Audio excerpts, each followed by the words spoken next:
Hello, welcome to TS news room. మీ తాడూరి శ్రీనివాస్. ఈరోజు దేశంలో నిన్న జరిగినటువంటి టెర్రరిజం ఈరోజు భారతదేశ ప్రజల్ని కలిచివేస్తూ ఉంది. ఈరోజు నిన్న జరిగినటువంటి ఒక నిరాయుధులైనటువంటి టూరిస్టుల మీద జరిగినటువంటి దాడి ఎంత పిరికిపంద చర్య అంటే పెద్ద పెద్ద మిషన్ గన్లతో ఈరోజు ఉగ్రవాదులు వచ్చి పాకిస్తాన్ ఏ రకమైన కుట్రలకు తెరలేస్తావు చూడండి. మామూలు సామాన్యమైన ప్రజలు పాపం వాళ్ళ మీద దాడి చేసి చంపివేయడం జరిగింది, అది కూడా మతం పేరిటో. ఈరోజు నిజంగా ముస్లిం సోదరులందరూ ఆలోచించాలి. ఇప్పుడు ఏ రకంగా అంటే ఒక నిరాయుధులైనటువంటి వారిని నువ్వు హిందువా, నువ్వు ముస్లింవా అని మత ప్రేరేపితమైనటువంటి ఉగ్రవాదం. అంటే ముస్లిం మతంలో ఆ ఉగ్రవాదం ఈ రకంగా చెయ్యాలని ఎక్కడైనా అల్లా చెప్పినారా? ఖురాన్లో రాసుందా? నిరాయుధులైన వారిని చంపమని రాసుందా? వేరే మతస్థులను చంపమని రాసుందా? ఈరోజు ఇటువంటి టెర్రరిజాన్ని ప్రోత్సహిస్తూ ఇక్కడ ఉన్నటువంటి మత ఛాందసవాదులు, అది ఎంఐఎం కావచ్చు, కాంగ్రెస్ కావచ్చు, ఇలా అనేక రకమైనటువంటి మమతా బెనర్జీ, కేజ్రీవాల్, స్టాలిన్ వీళ్ళందరూ నోర్లు పెకలట్లేదు. మాట్లాడినా కానీ సెక్యూరిటీ ఫెయిల్యూరు. మరి మీరున్నప్పుడు కూడా జరిగింది కదా పాకిస్తాన్ ప్రాక్సీ యుద్ధం. లష్కరే తోయిబా ఈనాడుదా, జైషే మహమ్మద్ ఈనాడుదా, పాకిస్తాన్లో 2 జెండాలు ఈనాటియా, పాకిస్తాన్లో ఎన్నికలే లేకపోవడం ఈనాడుదా, 4%తో ఎన్నిక కాబడినటువంటి ఫారూక్ అబ్దుల్లా పార్టీ ఎన్నిసార్లు ముఫ్తీ మహమ్మద్ సాహిబ్ పార్టీ, మరి ఏ రకంగా అది డెమోక్రసీయా? ఈరోజు ఆర్టికల్ 370 తర్వాత కాశ్మీర్లో శాంతియుత వాతావరణంలో రాష్ట్రం ఒక ప్రగతి పథంలో పోతూ ఈరోజు ఎన్నికలను కూడా నిర్వహించుకొని ప్రజాస్వామ్య ప్రభుత్వంలో మరి ఈరోజు అక్కడ ఏ రకమైన సెక్యూరిటీ ఫెయిల్యూరు చెప్పండి మీరు. సో ఇది తరతరాలుగా వస్తున్నటువంటిదే కదా. ఇవాళ చరిత్రలోకే పోతే ఆనాటి నెహ్రూ చేసిన తప్పిదాలు, ఆనాటి కాంగ్రెస్ చేసినటువంటి పరిపాలనలో జరిగిన తప్పిదాలు ఇవాళ భారతదేశం ప్రజలు ఒక్కొక్కటిగా ఇవాళ అనేక రకమైనటువంటి ఆటంకాలకు గురి చేస్తూ ఉంది. ఆ రోజు సింధు నది జలాలు, ఇండస్ నది మీద ఎవడే ఒప్పందం చేయమన్నది నిన్ను?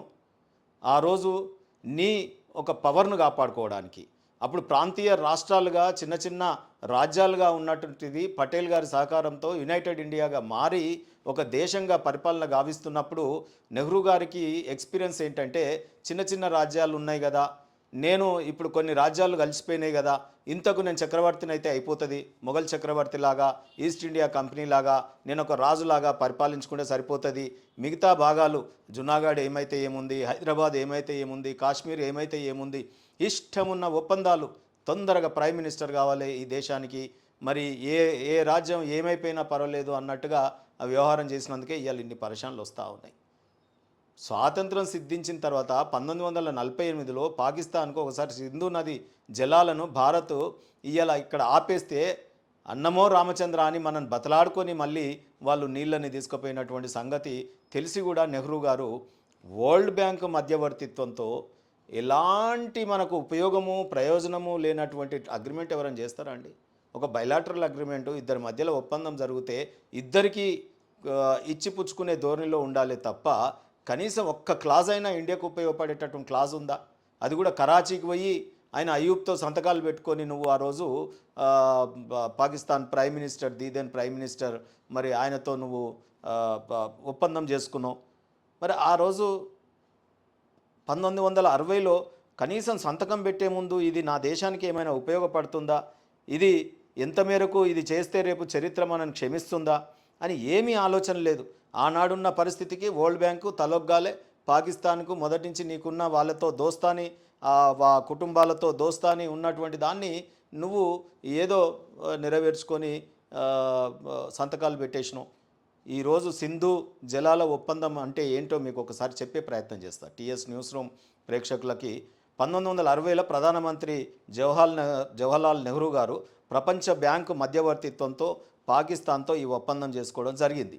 దీంట్లో అనేక ఉపనదులు ఉంటాయి. తూర్పు సైడ్ ఏమో మనకు రవి, బియాసు, సట్లెజ్, ఇటు సైడ్ ఏమో మనకు ఏది జీలం, సింధు నది మనకు పశ్చిమ సైడ్ ఉంటుంది.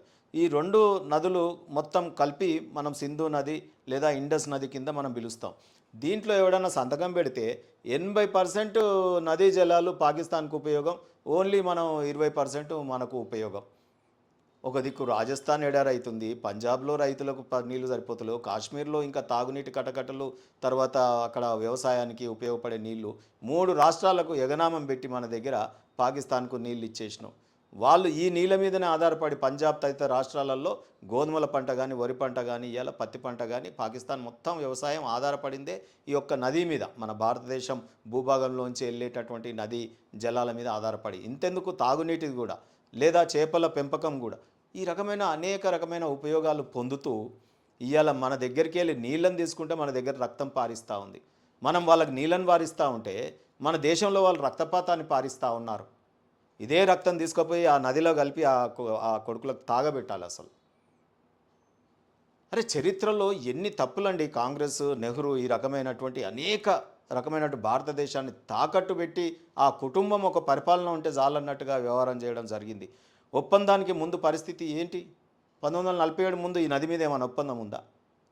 1948లో నేను ఇంతకుముందే చెప్పినట్టు ఆ యుద్ధానికి వస్తానంటే మనం నీళ్ళన్నీ ఆపేస్తే మొత్తం గిలగిల కొట్టుకొని మళ్ళీ మన కాళ్ళ బేరానికి వచ్చింది. అయినా పాకిస్తాన్ నమ్మినోడేవాడండి? ఇప్పుడు నువ్వు శాంతి, నీకు పేరు వస్తుందని, ఇక్కడ ఒక పావురం పెట్టుకొని తిరుగుతా అని, ఇక్కడ ఒక గులాబీ పువ్వు పెట్టుకొని తిరుగుతా అని, నన్ను శాంతి దూత అనుకోవాలని, ప్రపంచంలో నాకు పేరు రావాలని, నువ్వు ఈ శాంతి కాముకులం మేము, ఆ పాకిస్తాన్ మా మీద ఎన్ని యుద్ధాలు చేసినా, ఎంత విడిపోయినా మాతో కొట్లాడి నేను ఈ నీళ్ళనిచ్చి గొప్ప పేరు తెచ్చుకుంటాను, నీ పేరు తాపత్రయపడ్డావే కానీ భారతదేశ ప్రజలకు రేపు ఇది గుదిబండి ఏ రకంగా మరి ఇబ్బంది పెడుతుంది అని చెప్పేది ఆలోచన చేయలే. పాకిస్తాన్ యొక్క కుటుంబ నీతిని అసెస్మెంట్ చేయడంలో నెహ్రూ గారు కానీ, ఆ రోజు గాంధీ గారు కానీ, లేకపోతే కాంగ్రెస్ కానీ అనేక తప్పిదాలు చేసింది చరిత్రలో. అసలు విజనరీ లేదు. రేపు పాకిస్తాన్ యొక్క చేష్టలు ఏంటి? ఒక సెపరేట్ దేశమే మతం పేరు మీద నువ్వు విడగొట్టినవే. మత ప్రాతిపదికన దేశాలు విడిపోవచ్చా? మరి విడిపోతే ఒకవేళ ఆ మతం ప్రజలు ఇక్కడ ఇంకా ఎందుకు ఉంచినావు మరి నువ్వు? మన దగ్గర మాత్రం సెక్యులరు, మనం శాంతియుత దేశము, మన దగ్గర ఎవరైనా ఉండొచ్చు, కానీ వాళ్ళు మతం పేరు మీద విడిపోతా అంటే మన భూభాగాన్ని ఇచ్చేసినవే. మరి ఎంత భూభాగం ఇవ్వాలి? ఆ ప్రజలు ఎంత? వాళ్ళకి రేషియో ఎంత? ఏ రకంగా ఇది జరిగిందో అసలు చరిత్రలో అనేక తప్పిదాలు. ఇప్పుడు మోడీ గారి ప్రభుత్వం సరిదిద్దాలంటే తల ప్రాణం తోక్కొస్తుంది. ఇవాళ నేషనలిస్టిక్ పార్టీ, ఒక జాతీయ భావాలతో పుట్టినటువంటి పార్టీ కాబట్టి ఇవాళ ఈ ఆలోచనలు దేశం ముఖ్యం అని చెప్పి చేస్తూ ఉంది కాబట్టి ఇవన్నీ రుగ్మతలు ఒక్కొక్కటి బయటకు వస్తూ ఉన్నాయి. అసలు పాకిస్తాను ఎవడన్నా నమ్ముతాడా అండి? 1965లో నీతో యుద్ధం చేసే, 1975లో నీకు బంగ్లాదేశ్ మనతో యుద్ధం చేసి ఆ దేశాన్ని సెపరేట్ చేయించగలిగితే వాళ్ళకి సపోర్ట్ చేస్తే, మళ్ళీ ఇవాళ వాళ్ళే మన మీదకి బంగ్లాదేశే మన మీదకి యుద్ధానికి రావట్టే. అదే రకంగా మళ్ళీ మన శత్రువులతో, చైనాతో, వీళ్ళతో చేతులు కలపబట్టే. అదే రకంగా 1900 మీ అందరికీ తెలుసు 99లో కార్గిల్ యుద్ధం, వాజ్పేయి గారి హయాంలో అసలు ఎంత యుద్ధం జరిగింది ఆ రోజు. మన వీరులు మరి ఆ రోజు ఉన్నటువంటి మిలిటరీ పోరాడి మనం ఎంత ప్రాణ నష్టమై గెలుచుకున్నాం మనం కార్గిల్ యుద్ధాన్ని.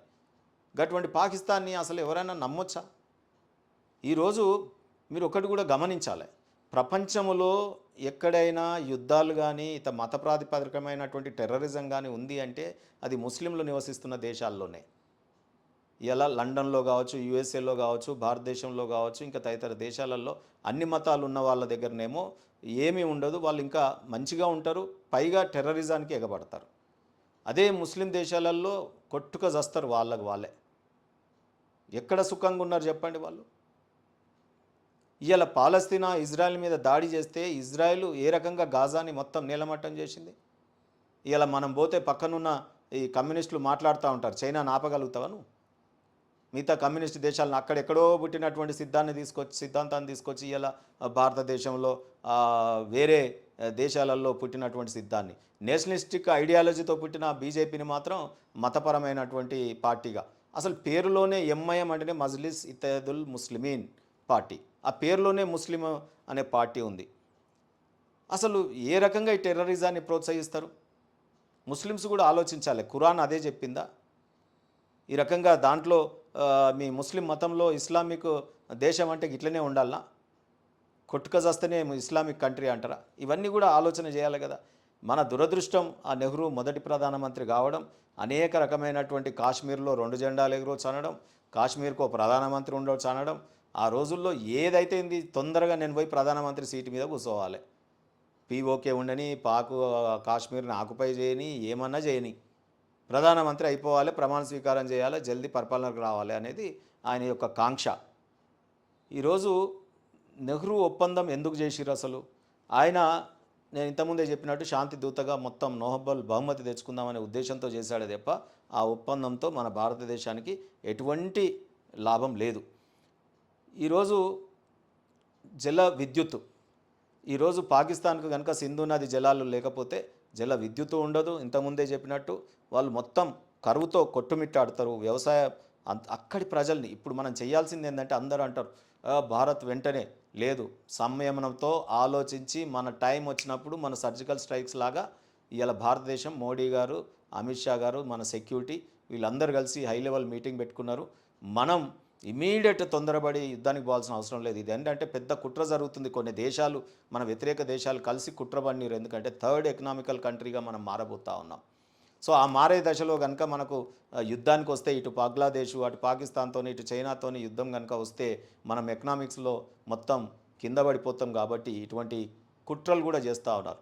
ఇప్పుడు మనం చేయాల్సింది ఏంటంటే సంయమనంతో సర్జికల్ స్ట్రైక్ లాంటిది పాకిస్తాన్కు మళ్ళీ అసలు ఇండియా వైపు చూడనటువంటి ఒక జవాబు, మూతోడి జవాబు ఇవ్వాల్సినటువంటి అవసరం ఉంది. దాన్ని మనం విచక్షణతో సంయమనంతో ఆలోచించి పగడ్బందీ చర్యలు తీసుకోవాలి. రాజ్నాథ్ సింగ్ గారు అన్నట్టు అసలు మామూలుగా ఉండదు ఈసారి మన శబ్దం. మరి వాళ్ళ చెవులు బైర్లు గమ్మే విధంగా ఉండాలి. ఆ రకమైనటువంటి జవాబు మనం ఇవ్వాలి. సో అదే రకంగా ఇంకొకటి కూడా ఏంటంటే, ఈ ఈ ఈ మొత్తం కూడా నెహ్రూ చేసిన తప్పులపైన కాశ్మీర్ సమస్యను యుఎన్కు ఒప్పజెప్పడం, అదే రకంగా యుద్ధం తర్వాత పీఓకేపై మౌనంగా ఉండడం, ఆ తర్వాత సింధు నది నీటిని ఉచితంగా ఎవడో వరల్డ్ బ్యాంక్ కూడా వచ్చి మధ్యవర్తిత్వం చేస్తే 1960లో ఇవ్వడం, 60 వరకు మనదే పూర్తి హక్కులు ఉండేది. కాబట్టి ఇప్పుడు ఆ తప్పులన్నింటినీ సవరణ చేయడానికి పాపం మోడీ గారు చాలా తీవ్రమైనటువంటి కేంద్ర ప్రభుత్వం కృషి చేస్తూ ఉంది. వీరికి మనం ప్రజలము మనం అండగా ఉండాలి. ఆ తర్వాత చట్టబద్ధమైనటువంటి కార్యక్రమాలు, అంటే మనం ఇప్పుడు బుల్లెట్తో కాదు, నీటితో యుద్ధం చేయాలి పాకిస్తాన్తో. సింధు నదిని కనుక మనం ఉపయోగించుకోగలిగితే అది కూడా లీగల్గా, ఇప్పుడు కొన్ని ఏవైతే యుఎన్ఓలో డిస్ప్యూట్స్ లేవో ఆ లేని ప్రాంతాల్లో కూడా మనం ప్రాజెక్ట్స్ కడతా ఉన్నాం. ఆ ప్రాజెక్టులని వేగవంతం చేసి ఇవాళ మన డ్రౌట్కు గురవుతున్నటువంటి రాజస్థాన్కు, మరి పంజాబ్ కానీ, జమ్మూ కాశ్మీర్ కానీ అనేక రాష్ట్రాలకు ఇక్కడ మనం ఆ నీళ్ళని తీసుకొచ్చే పని చేయాలి. రేపటి యుద్ధాలన్నీ కూడా తుపాకులతో కాదు, మరి నీటితోనే మనం యుద్ధం చేయాలి, తెలివిగా చేయాలని చెప్పి కోరుకుంటా ఉన్నాం. ప్రపంచానికి కూడా మనం ఒక మెసేజ్ ఇవ్వాలి. ఇవాళ పాకిస్తాన్కు శాంతి కావాలన్నా, లేకపోతే ఎడారి భూములు కావాలన్నా, నీ ప్రజలే నీపైకి తిరుగుబాటు చేసే విధంగా మా యొక్క ఆలోచనలు చేయాలా, లేకపోతే మరి శాంతియుతంగా ఉంటావా అని చెప్పి పాకిస్తాన్ కూడా మనం ఎంచుకోవాలి. ఈ రక్తపాతం కాదు. ఇవాళ రేపు రాబోయే కాలంలో మరి భారతదేశం జవాబు మామూలుగా ఉండదు. కొడితే దెబ్బ మళ్ళా దిమ్మ తిరగాలి పాకిస్తాన్కి. ఆ రకంగా ఉండాలి. ఇక్కడ కాంగ్రెస్ పార్టీ కూడా రాబర్ట్ వధేరా మాట్లాడుతున్న మాటలు ఏ రకంగా ఉన్నాయో చూడండి. ప్రజలే తిరగబడతా ఉన్నారు. రాహుల్ గాంధీ గారు రాబర్ట్ వధేరా వ్యాఖ్యల మీద స్పందించాలి. లేదంటే కాంగ్రెస్ నాయకులు ఎక్కడ తిరిగినా ఈ 1960లో మనము ఒప్పందం ఎందుకు చేయాల్సి వచ్చిందో నిలదీయాలి. వీటిపైన మనం సెమినార్స్ కండక్ట్ చేయాలి. ఇంటెలెక్చువల్స్ అందరూ కూడా వీటిపై ఆలోచన చేయాలి. జై హింద్, జై భారత్, భారత్ మాతాకి జై.